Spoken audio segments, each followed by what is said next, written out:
After his mother offered me $10 million to break up with him, I went back to my hometown. The first thing I did was fix up my family's old house in the village.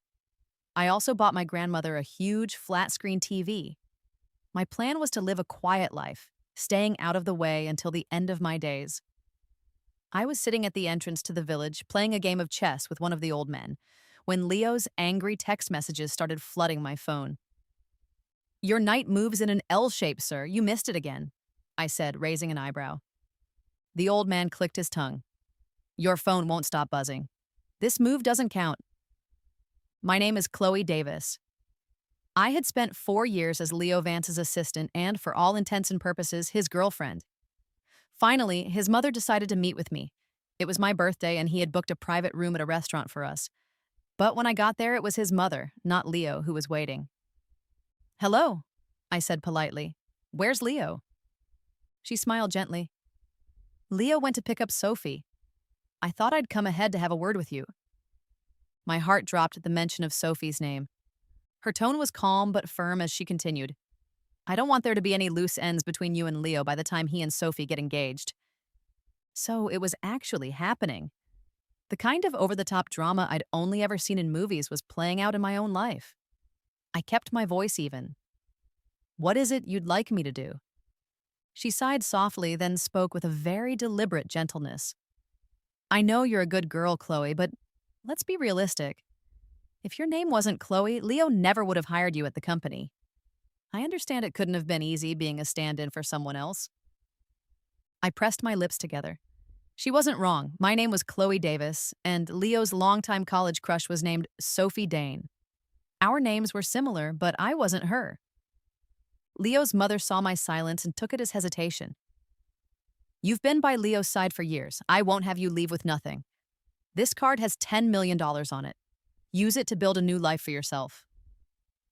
That incredible number snapped me right out of my sentimental thoughts and back to reality. Who was I to call this woman cruel? I thought she was being incredibly generous. 3 days later, I was back in my small, quiet hometown, a place nobody had ever heard of. I did exactly what I was paid to do. I cut off all contact. The second I stepped off the train, I blocked all of Leo's numbers, deleted our chat histories, and wiped every trace of him from my phone. It hurt, of course, but not as much as it would have hurt to watch him hold Sophie's hand and tell me I was in the way. My parents divorced when I was 8, and they both started new families, having more children. I was left behind in our town with my grandmother. They weren't bad people.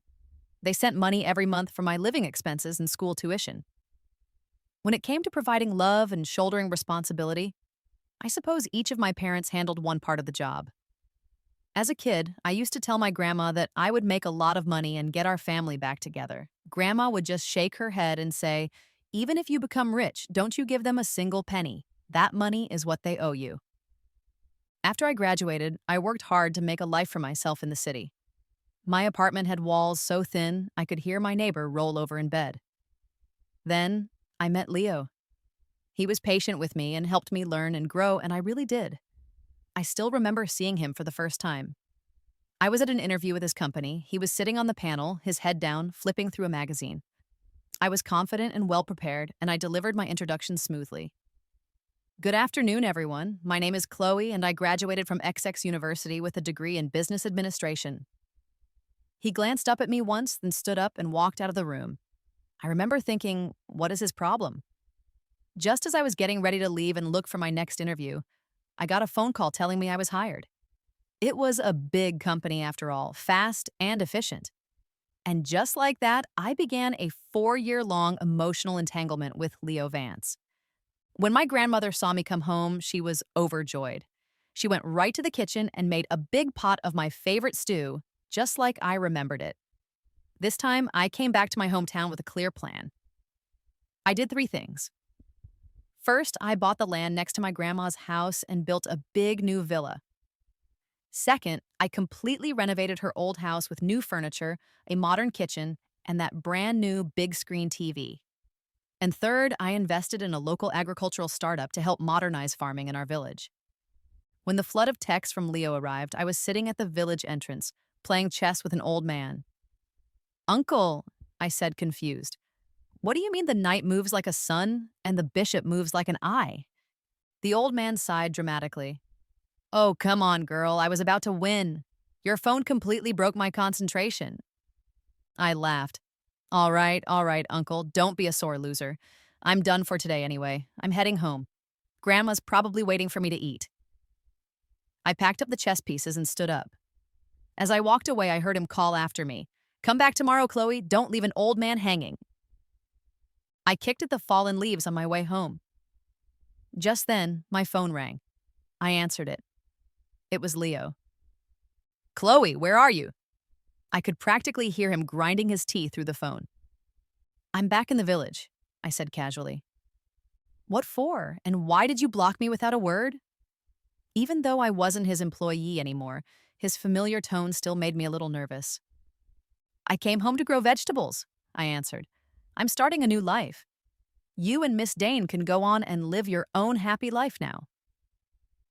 There was a long silence on the other end before Leo finally said, You really disappoint me. You like vegetables that much? Then grow as many as you want. The next morning, I was still curled up in bed, dreaming I was a hawk playing tag with our little chickens, when my grandma burst into my room and pulled the blanket off me. Chloe, get up. Mrs. Gable said there's a young man at the village gate asking for you. I burrowed back under the covers. Grandma, don't worry about it. He's probably looking for some other Chloe. Grandma grumbled as she left. Since when is there another Chloe in this village? Oh, Grandma. In your world, there's only one of me, but in his, I was never the only one. After I got ready, I ignored Leo's messages and went straight to the vegetable garden behind Grandma's house. I had made my choice. Between being someone's replacement forever and living a free and happy life at home, I knew what I wanted. I was crouched down trying to figure out why my celery seedlings looked so much like radishes, when a pair of polished leather shoes appeared in front of me. Chloe, Leo said, his voice low. So this is the life you really want? So much for the dramatic reunion I had pictured in my head. I thought I would be standing tall, looking calm and proud, completely indifferent. Instead, he found me squatting in the dirt with muddy hands, looking like a fool inspecting vegetables. I stood up and brushed the dirt off my hands. Yes, this is exactly the life I want. I spend my days helping my grandma. We dance and laugh. I play chess with Mr. Chen so he doesn't have to sit alone all day. I feed our chickens and get excited when they lay extra eggs. I was smiling, but there was no warmth in my voice. Leo stared at me for a moment, then turned and walked away without another word. In my head, I could almost hear the sweeping piano music from a dramatic movie, where the heroine has to push away the man she loves for his own good. But that wasn't me. I was never the main character in his story. The real leading lady was someone like Sophie Grant, elegant, proper, and born into his world. I was just an extra, a temporary stand-in for the girl he never got over. I wiped a tear from the corner of my eye and went back to the village entrance. Mr. Chen was already there with the chessboard set up. I sat down next to him, just like I promised I would. I didn't have time to be sad. If I didn't watch Mr. Chen's every move, there was no telling when he'd try to make his rook move diagonally or have his bishop jump over other pieces. But something felt off today. Mr. Chen's moves were unusually good. I looked up and saw him fiddling with his ear. You couldn't fool me. After 4 years with Leo, I could tell what he wanted just from a twitch of his lips. It was such a childish way to get revenge. It wasn't hard to guess who was feeding him moves through an earpiece. Apparently, even Mr. Chen had been recruited. I stood up and said with a smirk, I'm done playing, Mr. Chen. Next time, tell the person in your earpiece to come play me face to face. I walked away without looking back, leaving the old man looking bewildered. I heard footsteps running after me. A spark of mischief lit up inside me. I grabbed the leash from Mrs. Gable, who was walking her sheep. Mrs. Gable, let me take your sheep for a walk, I called out as I started running. She shouted back, All right, Chloe, just be careful you don't fall. And so, on that little village path, there was the strange sight of a young woman in a skirt running with a sheep and a man in a suit sprinting after her. Even the village dogs probably stopped to watch the spectacle. Of course, even with a sheep, I couldn't outrun Leo. He caught up to me, out of breath. Chloe, what are you doing? Who told you that you could leave? Your mom did, I shot back. He narrowed his eyes. Did you just insult my mother? No, I said it was your mom. She's the one who told me to leave. Just then, Mr. Martinez came rattling up the road in his three-wheeled cart back from the fields. The moment Leo saw the vehicle, he instinctively jumped back. Mr. Martinez pulled up next to us. Chloe, want me to take the sheep home for you? Sure, I said, brushing my hair out of my face. Take it to Mrs. Gable's place, and when you pass my house, tell my grandma I'm not coming home for lunch. After he drove off, I took Leo to the only little diner in the village and bought him a bowl of the local specialty, clay pot rice noodles for 8 yuan. Feeling generous, I even got him a cup of the most authentic, artificially flavored milk tea in town. When Maria brought our food, I handed Leo a pair of disposable chopsticks from the container on the table. Mr. Vance, your chopsticks. Leo hesitated but took them. As he started to eat, he asked, Come back with me after this. Tell me, how much did my mother give you? Was it enough to make leaving me the better choice? 10 million, I said without flinching. Then I added softly, and the chance to be the main character in my own story. Leo smiled faintly, but it was a bitter smile. 4 years, he said. You threw it all away for 10 million. Why couldn't you be the main character while you were with me? I sipped the milk tea. It had coconut jelly in it and was so sweet it made my stomach turn. Leo, I'm 28. I could tell he wanted to say something, but he didn't. I met him when I was 23, but I couldn't spend my life in someone else's shadow. For men like him, 28 is their prime. It's all about boardrooms, deals, and celebrations for another business success. Never for a heart that was truly understood. He looked at the milk tea for a long time and then asked, Is this the kind you drank as a kid? I nodded. He picked it up, put the straw in, and took a sip. Then he left. Leo was always busy, but before he walked away, he said, You were never a side character, Chloe, and you were never a stand-in. The only person in my heart has always been you. I'll admit I wavered for a second, but I had already taken the money from his mother. A promise is a promise. Ever since Leo's visit, I'd been dreaming about our past almost every night. I dreamed about the first time we met. I introduced myself, and as I finished, he looked up, and in that moment, our story began. I dreamed of our trip to Europe, walking along the beach. I ran ahead barefoot, laughing, while he followed behind, carrying my shoes and calling my name. I dreamed of the time I was sick with a high fever. He, a man who is always busy, stayed by my side for 2 whole days and nights. I dreamed of how he never forgot my birthday. Every year he would clear his schedule just for me, order a custom cake, and plan surprises for weeks. I dreamed of the nights we spent together and how he would whisper a name in his sleep over and over. Chloe. I could never tell if he was calling for me or for someone else. I dreamed of the day I found a photo hidden in the bottom of his desk drawer. The girl in the picture had a name that sounded just like mine. He didn't offer an explanation. He just reached out and quietly took the photo back. Maybe I'm just too easily swayed by appearances. Maybe that's why I said yes when he finally asked me to be with him, even though I knew we came from different worlds. And even though I knew that part of the reason my name was Chloe might not have been a simple coincidence. Fine, I admit it, I was weak. I couldn't resist a man who was not only handsome and rich, but also gentle and seemingly sincere. But I didn't have time to dwell on regrets. I had to get to my grandmother's vegetable garden to fertilize the plants. I changed into overalls and sneakers, trying to find a balance between being a stylish woman and a farm girl.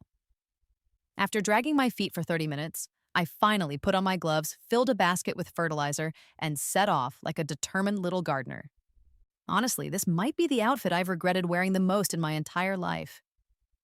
When I got to the garden, I started spreading the fertilizer just like the man at the shop had told me to. I felt energetic, completely in tune with the earth. That's when she showed up. A woman with chestnut brown, glossy curls, wearing a custom-made outfit and a pair of Valentino heels. She looked like she had just stepped off a runway. I glanced up and grumbled to myself, Seriously, who wears that to a village garden? Who is she trying to impress? Then her voice came, sweet and pleasant, but sharp. Hello there, do you know where Chloe's house is? I looked up and recognized her face immediately. It was unforgettable. I had imagined our first meeting 1,000 times. In every version, I was graceful, beautiful, and calm. I would turn around with poise and say something like, "He's all yours."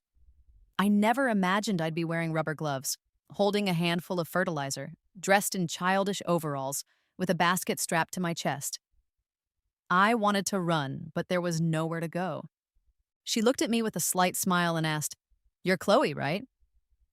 "I'm her second personality," I said dryly. Who in their right mind would admit it was them? She ignored my sarcasm. "Wow, you're funny. No wonder Leo said I could learn a lot from you." "Learn what? How to plant vegetables?" I asked, throwing the last of the fertilizer onto the soil and staring at her. She tilted her head. "I confessed to Leo." "Oh." My heart sank, though I tried not to show it. So this was it, the classic romantic comedy moment come to life. What should I do if the girl I've secretly loved for 3 years suddenly confesses to me? Except it wasn't a movie anymore. Good for them. I wish them well. "He turned me down," she continued, "said I'm not his type." I blinked, stunned. That can't be true. Everyone knew he had a crush on you all through college. "I thought so too," she said, her eyes calm. "So I looked into what changed after he liked me. That's when I realized he fell for you." Wow. Confidence must run in the family. Leo had it, and Sophie clearly had even more of it. "You came back and confessed because you still like him?" I asked. She nodded. "Yes, I do like him. And when I like something, I don't give up easily. That's why I'm here." "Fantastic," I said, clapping my hands and turning back to the garden. Just as I expected, men only ever succeeded in slowing down my fertilizing. "But there's nothing here for you to learn," I told her bluntly. "Look around. You can't even do this kind of work." He was just bluffing. No, I can do it," she insisted cheerfully. Without a second thought, she picked up the spare gloves next to my basket and started copying my movements, scattering fertilizer just as I had. Honestly, with that kind of determination, forget Leo. If she set her sights on me, she might just win me over. I couldn't let this elegant woman keep helping me with farm chores. Her father was the kind of man who could bankrupt a small business like mine with a single phone call.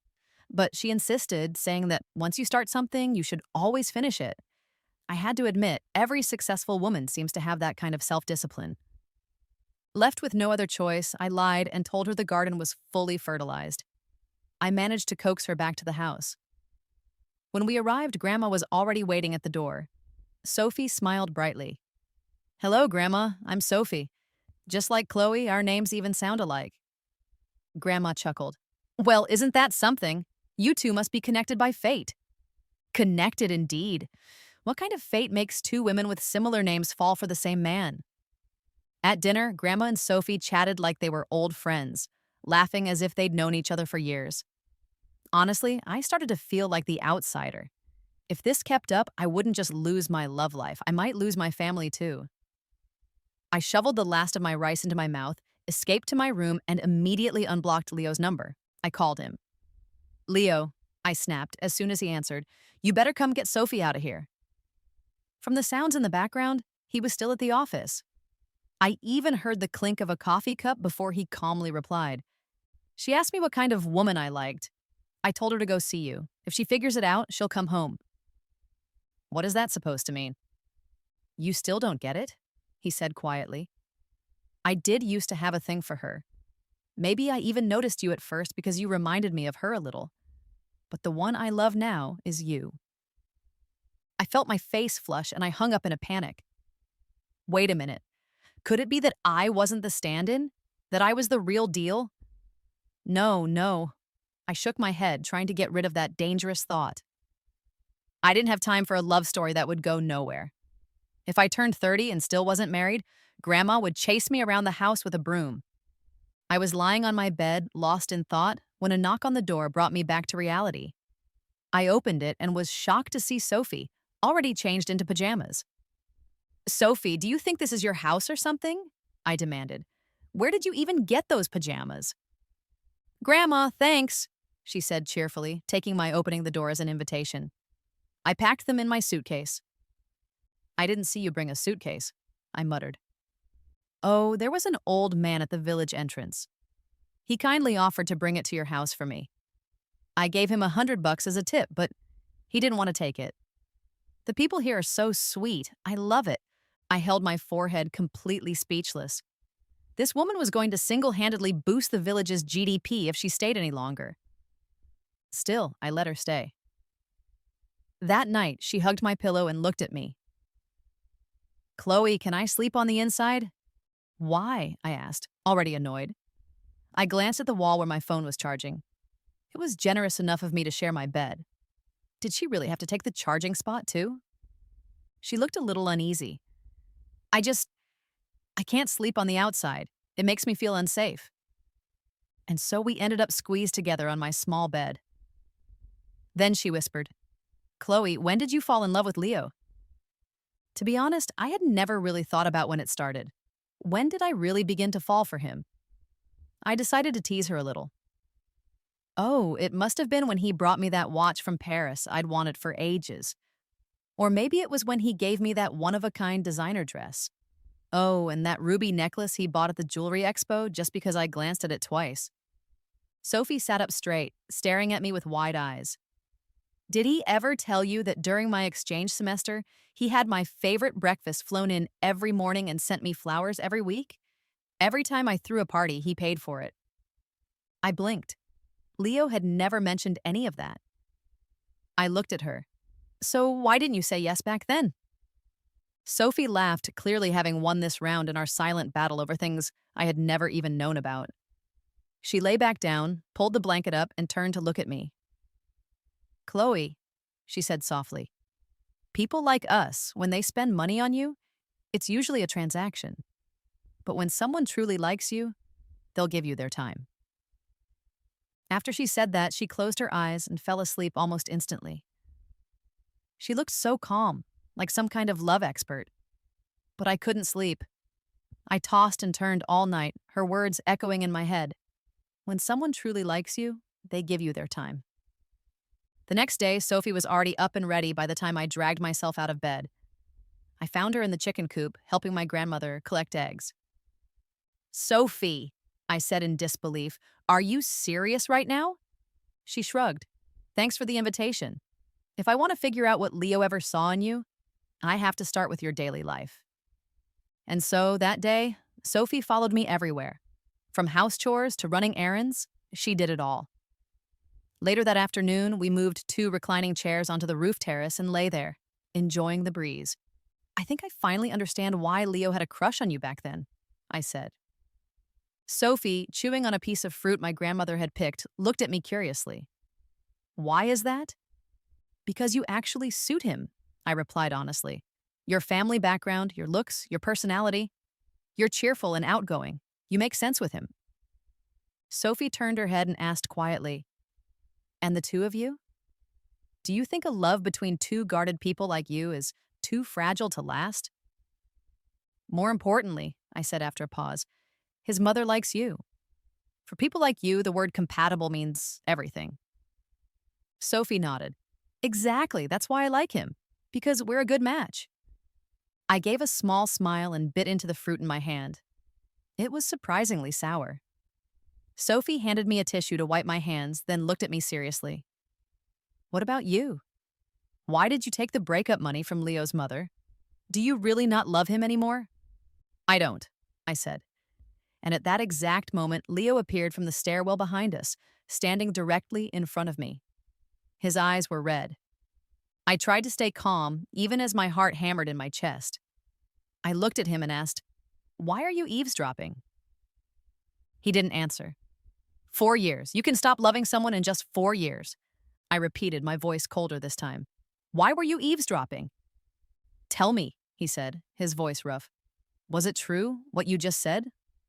If it wasn't true, I snapped, why would I have taken the money from your mother? Leo's expression darkened. Fine, Chloe, you've got guts. Then his gaze softened as he looked at Sophie. Come on, let's go home. I clenched my fists, my nails digging into my palms, but I kept my face blank. They walked away together, and once again, everything was silent. I went back to helping my grandmother with her chores, planting vegetables, spreading fertilizer, gathering eggs. I tried to focus, but my mind kept wandering. I dropped 2 eggs. I pulled up 5 radishes, but realized 2 had fallen out of the basket on the way home. Frustrated, I gave up and opened my social media. I hadn't scrolled through it in a while, since most of the people on there were connected to Leo. But today, I kept scrolling, and suddenly I saw a post from Maya, a former coworker and good friend. She was engaged. I clicked on the photo. In the background were 2 very familiar figures. Leo, smiling as he handed a piece of cake to Sophie. Anyone looking at that picture would think they were perfect together. I turned off my phone and buried my head under the covers, trying to sleep it all away. But my phone rang. It was Maya. "Chloe, I'm engaged," she said excitedly. "I just saw," I replied with a smile. "Congratulations, Maya. You and Ben finally made it." "Thank you. I really thought we'd get to go on a honeymoon together, you and Leo, me and Ben.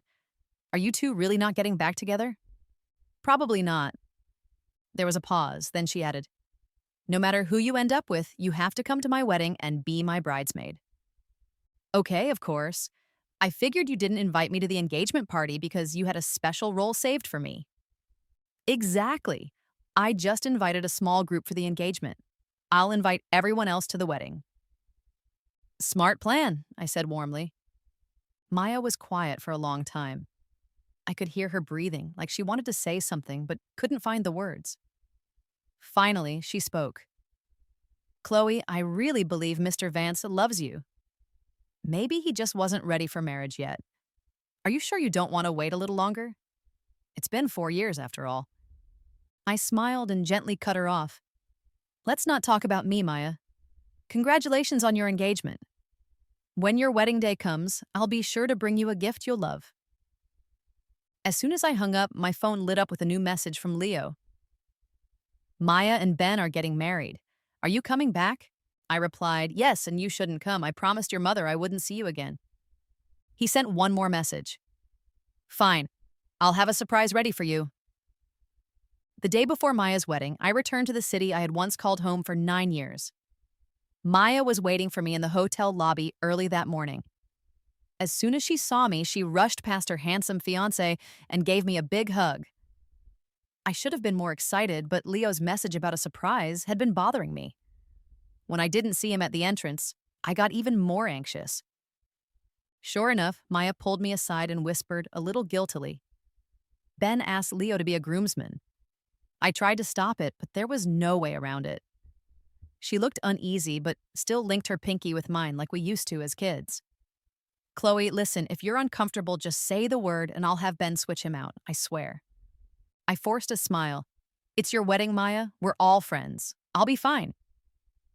But fine was the last thing I felt.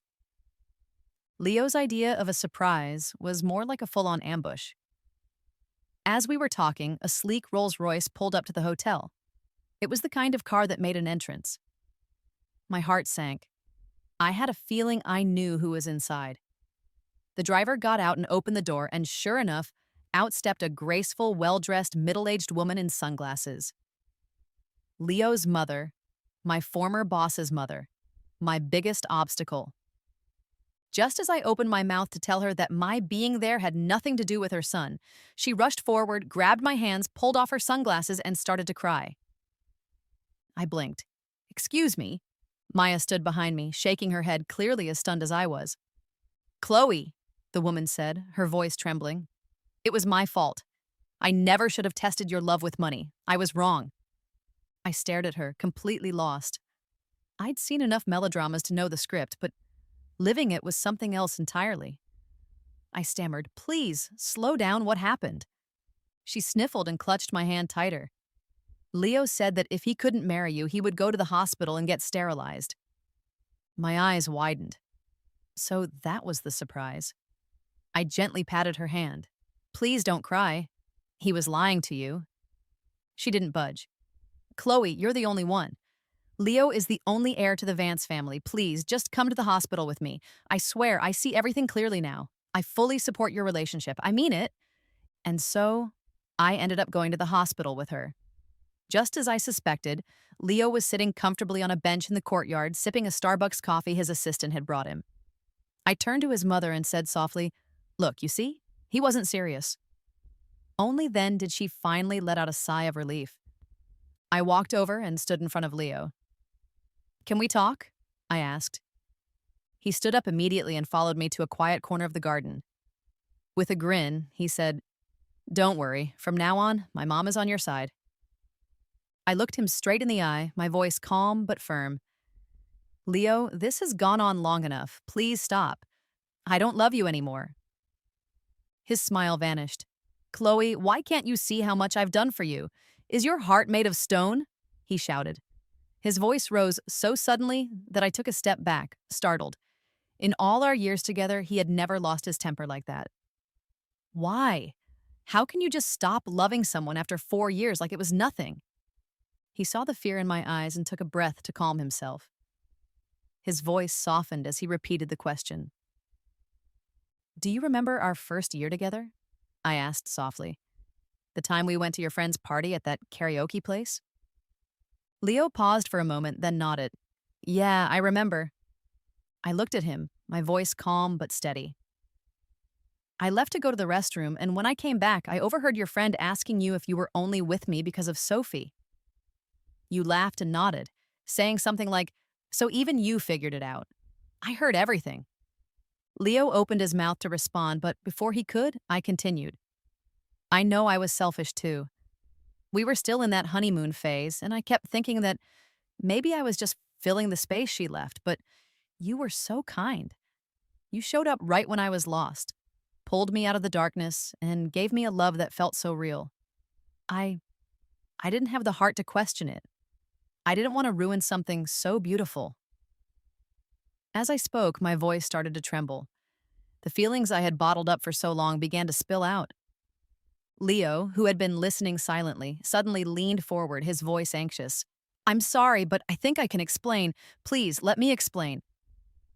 I swallowed hard, trying to blink away the tears. I told myself that if this was really our last conversation, I didn't want him to remember me as a woman with smeared makeup, breaking down. "I still have a lot of questions," I said. "Let's just talk through everything today. If this is goodbye, let it at least be a proper one." Sensing my calm resolve, Leo stopped rushing. He pulled out a chair and sat down, then patted the empty seat next to him. "If we're saying a proper goodbye," he said with a small smile, "then tell me who the real culprit is behind you throwing away 4 years of us." I took a breath and sat down. "All right," I said. "Let me count the ways." I turned to face him, my tone even. "There was that time I found a photo of Sophie in your desk. You didn't explain, you just asked me to give it back." Leo's face twitched slightly, but I went on. "Then there was the business dinner we went to. You said right in front of the client that I couldn't hold a candle to Sophie. You might not have known, but I heard every word. And then, on our 3rd anniversary, you promised to celebrate my birthday with me by proposing. But the only thing I got that day was a call from your mother telling me you had gone to pick up Sophie." Leo sat there, silent, his expression unreadable. After I finished, I gave him a nudge. "That's it, I'm done."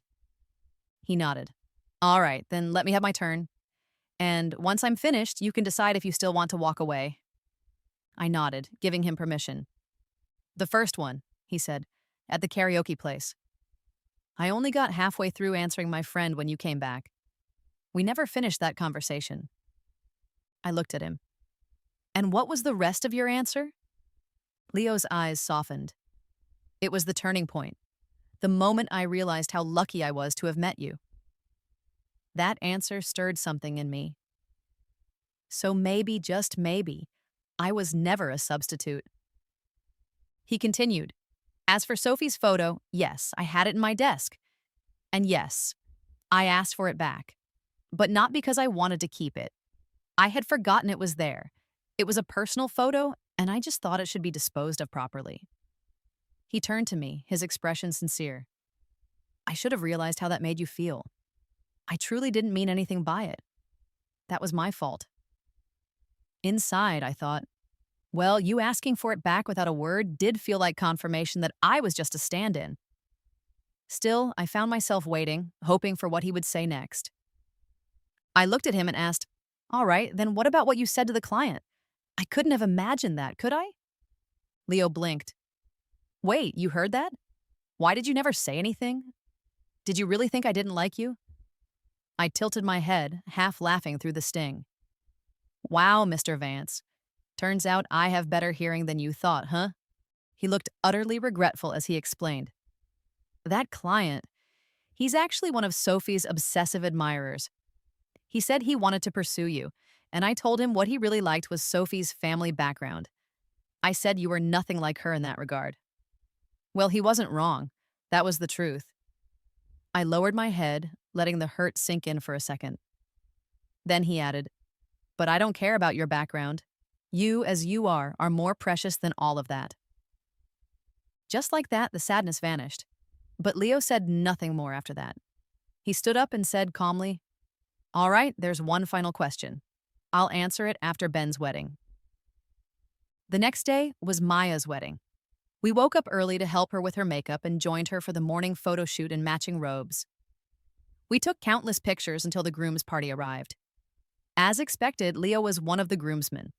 One of the wedding games involved tossing rings onto soda bottles. The challenge was that the groomsmen had to get the rings on while holding up the groom. Everyone started cheering for Leo to support Ben from behind so he could lean forward and get a better angle. Ben grinned and shouted, "Come on, man. I've been your lackey for years. Time for you to shine." Leo rolled his eyes, but then, without warning, wrapped his arms around Ben's waist and lifted him up. Everyone gasped as if they'd just seen something incredible. We've all seen beautiful brides and handsome grooms, but two 6'1" men clinging to each other in broad daylight? That was a rare sight. Without thinking, I pulled out my phone and snapped a picture. Just as I did, I noticed Leo in the frame, and he was looking right at me. Later, as I watched Maya and Ben exchange vows, I was genuinely happy for them. I was so touched that I didn't even notice the tears streaming down my face. But Leo did. He took a step forward, positioning himself slightly in front of me to shield me from view. Then, from his suit pocket, he discreetly handed me a tissue. I was grateful. Crying in public, especially with cameras around, wasn't ideal. During the bouquet toss, Maya must have made a deal with the MC. Instead of tossing it, she walked right up to me and handed it over. "Chloe," she said, smiling warmly, "no matter who you marry, I just want you to be happy. I hope your future is filled with love." How could I not cry at that? This time, Leo didn't pretend to be subtle. He stepped directly in front of me, shielding my tear-streaked face from the crowd. Our mutual friends noticed, and Ben, ever the instigator, was the first to shout, "Well, well, that was all it took." The room erupted in playful teasing. Embarrassed, my tears dried up instantly. I'd be lying if I said I had never imagined marrying Leo.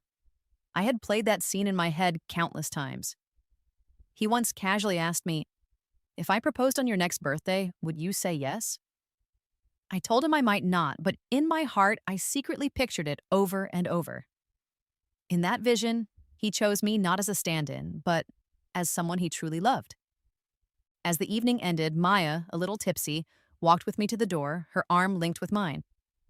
Leo and Ben followed behind us. Suddenly, Maya pulled me into a hug.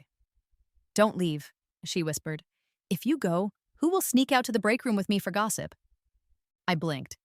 "Girl, are you quitting your job now that you're married?" I quickly clamped a hand over her mouth and turned to check Leo's reaction. Behind us, Ben lit a cigarette and asked casually, "Did Chloe ever mention this to you?" Leo replied, "Do I look like someone who would know?" Still covering Maya's mouth, I muttered, No, she's drunk. Definitely drunk."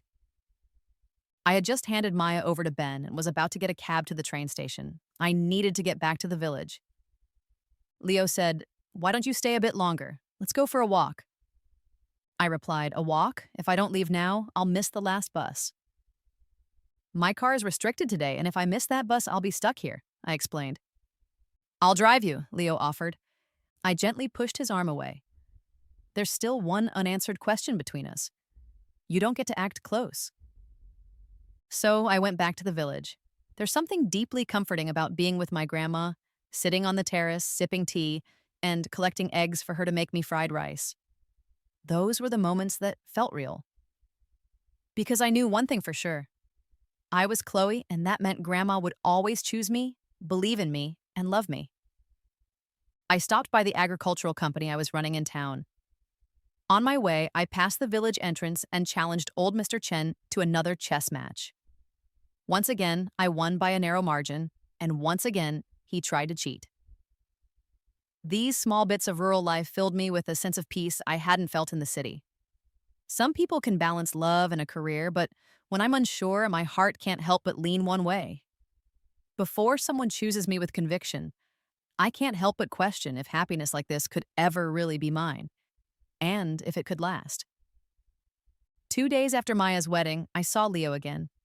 I had just woken up and was still in my pajamas. I glanced at the clock. It was already 10 a.m. "Grandma," I called out, "why didn't you wake me up? I was supposed to check in at the company today." But as I opened my door, I saw Leo, sleeves rolled up, gathering eggs beside Grandma at the chicken coop. I rubbed my eyes twice to make sure I wasn't seeing things. Then I screamed, "Leo, what on earth are you doing here?" Without looking up, Leo replied casually, helping Grandma collect eggs. Grandma added, "You silly girl, you've been dating this young man for 4 years and never once brought him home to meet me.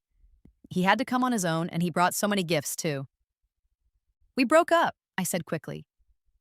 Grandma turned to look at Leo. He shook his head vigorously. She made her decision on the spot. "All right then, the two of you are going out to lunch today. Sort things out and don't come back until you do. But young man, let me be clear, you better not hurt our Chloe." Leo nodded so fast I thought his head might fall off. And just like that, I had barely finished my hair and makeup before Grandma practically shoved me out the door with Leo. As soon as we were outside, Leo opened the car door. The way everything was set up told me this had been planned. "Where are we going?" I asked. He turned to me and gently buckled my seatbelt. "You'll see when we get there." Maybe it was the calm music in his car or how familiar it felt to sit in the passenger seat while he drove.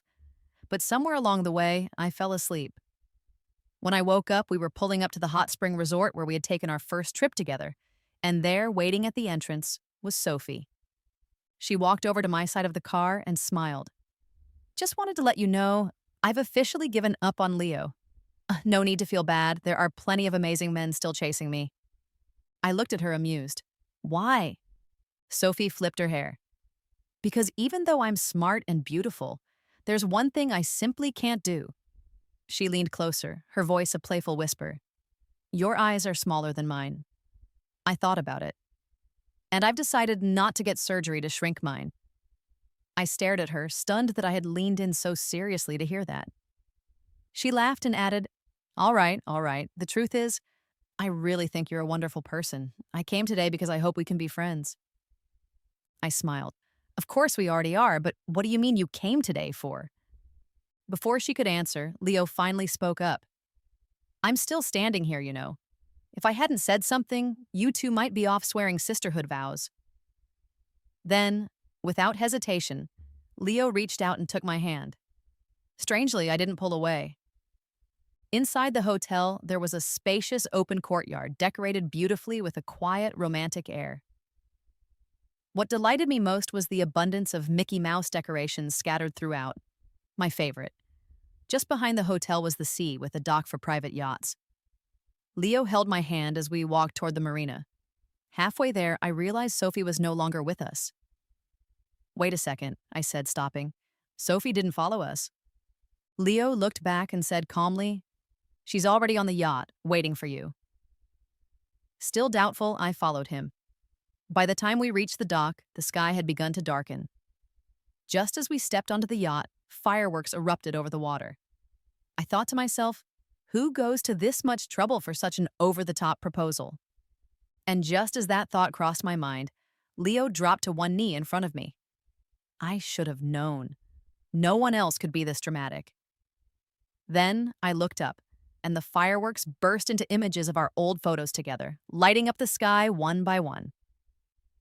This was it. He really was the CEO from those romance novels. Leo looked up at me and spoke with unwavering clarity.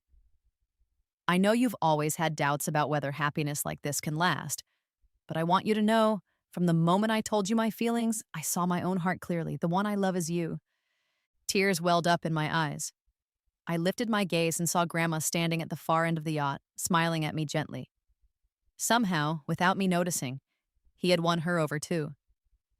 Leo continued, his voice steady. On your birthday, when I picked Sophie up at the airport, it was because I had asked her to bring back a custom engagement ring from abroad. I had it made based on a sketch I saw you drawing. I never expected my mother to show up that day and ruin the surprise. From the crowd, Leo's mother quickly stepped forward. Chloe, I support this marriage, I really do. As long as you love each other, that's what matters. Then Leo looked at me again. Chloe, will you marry me? And even after we're married, I promise you will still shine brightly as yourself. I smiled through my tears and nodded. In that moment, the fireworks above seemed to echo the joy bursting in my chest. Sophie, right on cue, emerged from below deck with a group of servers carrying a giant cake decorated just the way I loved it, with Mickey Mouse on top. There was a time when I wondered if I would be brave enough to trust love when it finally came. Leo helped me find that courage. He reminded me that when happiness knocks, you can't afford to be a coward. By the following spring, my little countryside house was finally renovated. Leo and I would go back from time to time for a few peaceful days. He became a familiar face in the village. It was common to see Leo at Grandma's, collecting eggs or playing chess with old Mr. Chen, who was still cheating, or helping Mrs. Gable count her sheep. Leo himself often said that spending time in the village gave him a kind of peace he couldn't find in the city. He especially enjoyed it when people smiled and asked, "You're Chloe's fiancé, right?" Once everything was ready, we chose a lovely day in June to get married. We kept the ceremony small and warm, surrounded by close family and friends. Leo respected all of my wishes. It wasn't a grand event, but it was heartfelt and truly ours. That night, as we lay in bed, I reached into the bedside table drawer and handed him a card. He looked at it. "What's this?" "It's the breakup fee your mother gave me," I said. Leo laughed. "Perfect, I'll take it. Let's just say she gave us a bonus for changing her mind. We can use it for our next vacation." Then he leaned closer, his eyes twinkling. "Besides, tonight we have something even more important to do." Shocking twist. On our wedding night, my CEO husband tried to steal the blanket. I really should report him to the marriage department.